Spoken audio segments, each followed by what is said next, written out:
시기를 한 20년, 20여 년 전으로 한번 돌려볼게요. 악연의 씨앗, 노무현 전 대통령과 이명박 전 대통령 얘기입니다. 저 악연의 시작, 저 선거 포스터 보면 여러분들 눈치챈 분들도 있을 텐데 박상원 소장님. 네.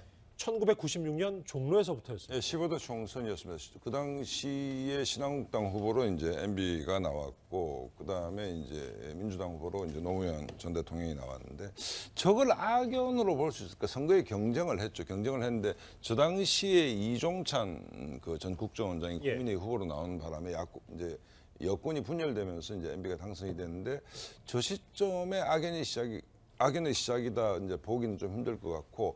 노무현 대통령의 정치 시기는 저 때부터 탄력을 받기 시작합니다. 그러니까 95년도 부산시장 떨어지고 바보 노무현 신화가 생기기 시작하고 이른바 친노 그룹이 생기기 시작하면서 근데 이제 MB가 저기 당선되고 선거법 위반으로 400만 원 실형을 받으면서 이제 의원직을 이제 떨어지게 되고 그다음에 98년 보궐선거에서 이제 노무현 전 대통령이 이제 당선돼서 재동원을 하는 뭐 그런 그 장면인데 어쨌든 저 사진 저 시점이 악연의 시작이라기보다는 차라리 MB가 집권하고 이제 광우병 촛불 사태 있었지 않습니까? 여기서부터 굉장히 상황들이 좀 꼬여가는 어떤 단초가 된 게 아닌가 이런 생각이 듭니다. 그럼 저희가 진도를 한번 두 사람의 악연에 대한 얘기를 해볼까요? 그 전에 이제 노무현 전 대통령의 보좌관이었던 안희정 충남지사 이런 얘기를 당시 이렇게 회고했습니다. 92년 선거에 떨어지고 95년 부산시장 선거에 떨어지고 96년 총선거에서 떨어지고 98년 종로 보궐선거에서 당선된 거예요. 6년 만에 노무현 대통령 국회 배지 달고 국회 들어가는데 너무너무 행복하더라고요. 노무현 전 대통령 첫 번째 국회 입성 얘기를 해봤다면 오른쪽에 준비한 게 있습니다. 악연의 씨앗 96년도부터 좀 짚어봤는데 사실 핵심은 이제 2002년부터 본격적으로 시작이 됩니다. 예, 이수희 변호사님 소장님께서는 뭐 2007년 이명박 전 대통령의 당선이 악연의 시작이었다고 말씀하셨는데 저는 2002년에 왜 대통령과 서울시장으로 만났을 때에도 굉장히 트러블이 많았다 이런 기억이 있어요. 그럼 이제 여당 야당이었기 때문에 대통령하고 당이 서로 달랐기 때문에 뭐 그리고 이제 정책 자체도 달랐기 때문에 계속 엇박자는 났겠지만 이때 뭐 서로 인간적으로 싫어할 사항은 아니었던 거죠 이때도. 그런데 이제 이명박 당시의 서울시장이었죠. 이 뭐 부동산 정책에 있어서도 이명박 당시 시장은 뉴타운 개발로 해서 공급을 늘리는 정책을 했다라고 하면은 노무현 전 당시 대통령은 뭐 보였어요. 종부세 때문에 그 조세 저항도 있고 또 강남의 집값이 지금이 그때랑 비슷하다라고 하는데 뭐 엄청나게 자고 일어나면 치솟는 그런 상황이었었고요. 또 하나 이제 제일 큰 것이 이 행정수도 이전이었죠. 그 충청권에 행정수도를 이전하겠다는 거에 대해서 뭐 서울시장은 당연히 좀 반대할 수밖에 없는 공약이었고 그래서 그게 그 헌재까지도 갔고 그래서 위헌 결정을 받았었죠. 뭐 이런 굵직굵직한 정책에 있어서 부딪히긴 했지만 두 사람이 뭐 인간적으로 싫어할 사항은 아니었다. 당시 상황은 그렇게 보입니다. 예. 이때 한번 준비한 거 다시 하나 더 보시겠습니다. 김성환 평론가님. 이때 노 전 대통령 서거 직전에 그 이제 대통령 기록물 관련 수사했을 때 노 전 대통령이 이명박 전 대통령, 이명박 당시 대통령에게 직접 편지까지 썼었잖아요. 예. 네, 맞습니다. 이게 이제 악연의 본격적인 시작은 바로 이 사건이라고 봐야 될 것 같아요. 이제 정권이 바뀐 거 아닙니까? 이명박 전 대통령이 당선이 되고 난 다음에 그 직후에 이제 노무현 전 대통령이 퇴임하면서 일종의 뭐 회고록이나 이런 것들을 쓰기 위해서 청와대 이지원 시스템이라고 해서 청와대에서 이제 자료를 관리하고 자료를 생성하는 프로그램이에요. 근데 그거를 일종의 이제 지금 복사본을 가져간 것처럼 이렇게 얘기하는데 가져간 것은 아니고 봉하마을에서 그 시스템을 깔아가지고 컴퓨터에서 이렇게 열람이 가능하도록 해놓은 거예요. 근데 당시에 이명박 대통령 이제 청와대에서 마치 대통령 기록물을 다 훔쳐간 것처럼 이렇게 취급을 했어요. 그래서 이제 그 당시 청와대 참모들을 막 수사를 들어가고 이런 상황이 되니까 노무현 전 대통령이 이명박 전 대통령한테 편지를 보내서 다 나의 책임이니 뭐 밑에 있는 사람들한테 그렇게 하지 마시오 부탁이다 이런 식의 어떤 내용들을 보내기도 했었죠. 근데 이게 이제 시작이 되면서 이게 이제 갈등의 시작이었고 그 다음에 이제 박연차 게이트 터지고 노무현 대통령 뭐 이제 수사 들어가고 그리고 이제 결국은 비운의 죽음으로 결론이 나기까지의 그 시작은 바로 이 EGN 시스템이었다고 봐야 될 것 같습니다. 보시는 것처럼 이제 뭐 96년, 2002년 그리고 2009년에까지 이제 부딪히기 시작한 이 두 사람 지금도 현재 진행형입니다. 이명박 전 대통령 목소리 들어보시죠. 저는 대한민국 제17대 대통령으로서 이런 자랑스러운 역사를 지키겠다는 마음가짐으로 국정 수행에 임했습니다. 적폐청산이라는 이름으로 진행되고 있는 검찰 수사에 대하여 많은 국민들이 보수를 괴멸시키고 또한 이를 위한 정치 공작이자 노무현 대통령의 죽음에 대한 정치 보복이라고 보고 있습니다. 예, 소장님 저희가 노무현 전 대통령과 이명박 전 대통령의 악연의 씨앗에 대해서 짚어봤다면 어쩌면 이 악연이 이제 문재인 대통령까지 흘러오지 않았나라는 생각이 드는 게 문재인 대통령이 쓴 운명이다라는 자서전을 보면 MB 정권이 나를 겨냥한 공격을 시작했다. 또 정치 보복이 시작됐다. 뭐 세무 조사를 당한다. 이런 굉장히 단어들이 등장을 하더라고요.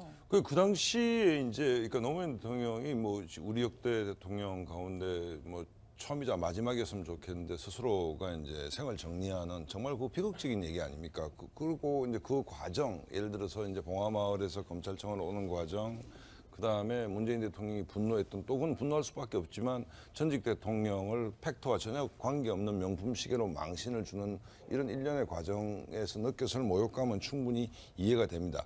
다만 지금 그 문재인 대통령께서 운명에 쓰시던 이 내용을 MB 측의 스피커를 통해서 한다면 취임하자마자 임기가 남은 공공기관, 공기업기관장을 몰아냈다라고 얘기를 문재인 대통령이 하셨는데 예. 거꾸로 당하는 입장에서 현 정부도 그렇게 하고 있다라고 얘기하면 100% 아니다라고 얘기를 할 수 있겠습니까? 그렇기 때문에 저는 문재인 대통령께서 어제 분노란 말씀을 하셨는데 그야말로 그 전직 대통령 문화를 좀 새로 바로 세운다는 측면에서 이 문제를 좀 더 대성적으로, 그러니까 역사가 비극적 역사가 반복되는 것을 막아낸 첫 번째 대통령이었으면 좋겠다는 바람은 저만의 바람은 아닐 것이거든요. 그렇기 예. 때문에 그 운명에 쏟아냈던 문재인 대통령의 분노 또 노무현 대통령을 지지했던 국민들의 분노가 이해되는 것이지만 이게 이런 형태로 계속 반복된다면 그 불행의 몫은 국민의 몫 아니겠습니까? 그렇기 때문에 이걸 어느 시점에서 끊어내야 되는데 그 끊어낸 첫 번째 대통령이 문재인 대통령이었으면 하는 바람은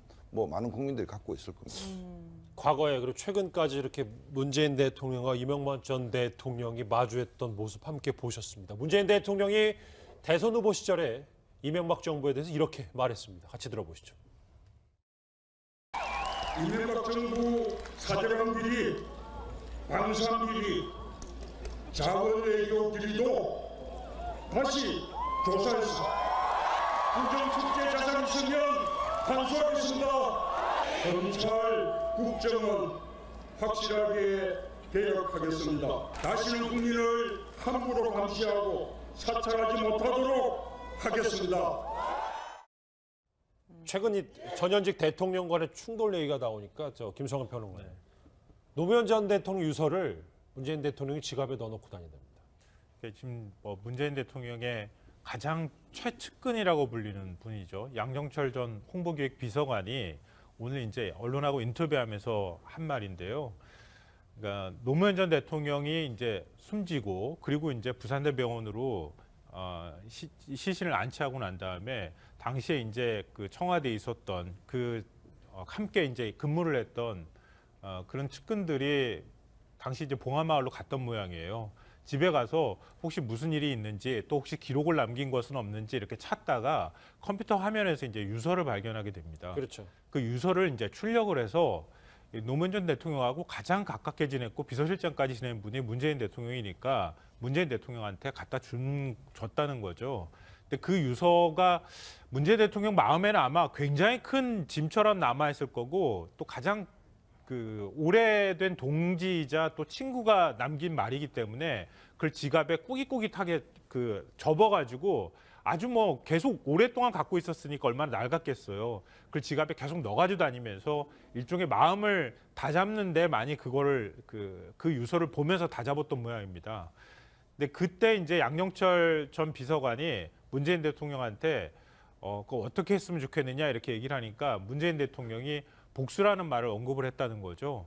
근데 그 복수는 세상에서 가장 아름다운 복수여야 한다 이렇게 얘기를 했다는 건데요. 일종의 이제 안갚음을 한 방식이 아니라 우리가 그들과 다르다고 하는 것을 보여주는 게 가장 아름다운 복수다. 이렇게 얘기를 했다. 이 얘기를 지금 전한 상황입니다. 예. 뭐 방금 전에 말씀하셨던 것처럼 현재 상황이 과연 그거하고 맞느냐 안 맞느냐는 것은 해석에 따라 좀 차이가 있을 것 같긴 한데요. 네. 뭐 지금 계속 반복해서 나온 얘기긴 한데 저는 이제 법과 원칙에 따라서 이명박 전 대통령한테 혐의가 있으면 뭐 얼마든지 수사할 수 있다고 보고요. 예. 다만 이게 진짜 아다르고 어다른 것처럼 알겠습니다. 계속 예. 지적하는 것처럼 여당 의원이나 이런 사람들이 앞서가지 않고 좀 무게감 있게 좀 이번 일들을 좀 지켜봤으면 좋겠다. 그래야 많은 사람들한테 상처를 안 남길 수 있다 이렇게 생각합니다. 저희 이어지는 준비된 보도가 좀 있어서 이수희 변호사님과 네. 박사님 짧게 한 말씀만 부탁드리겠습니다. 그러니까 저 유서를 그 수첩에 넣고 다닌다. 국민이 문재인 대통령을 뽑은 것은 미래의 5년을 책임지도록 뽑았던 것이지 뭐 노무현 대통령에 대한 켜켜이 쌓이는 원한을 예. 한풀이하려고 한 건 아니지 않습니까? 그렇기 때문에 양정철 비서관이 얘기한 그대로 아름다운 복수, 그러니까 나라를 잘 운영해서 성과를 내므로써 이전 정권과 다르다는 모습을 보여주는 것이 제대로 된 복수인 것이지 현재 이렇게 그 전 대통령과 현 대통령이 충돌하는 모습이 예. 복수는 아닐 거라고 저는 생각합니다. 예. 뭐 저는 이게 뭐 정치 보복 그런 그 차원도 있지만 더 크게 봐야 된다. 그것이 이제 이명박 전 대통령도 말씀하셨지만은 보수 괴멸. 그러니까 이 판 자체를 진보 진영의 그 유리한 판으로 계속 지금 바꾸는 작업을 하고 있다는 게 더 본질이라는 생각이 듭니다. 예. 알겠습니다. 자, MB 정부와 시절 그리고 노무현 정부 시절 얘기, 전현직 대통령의 충돌 얘기까지 긴 시간 정리를 해봤습니다. 세 분과는 여기서 모두 인사를 드리겠습니다. 고맙습니다.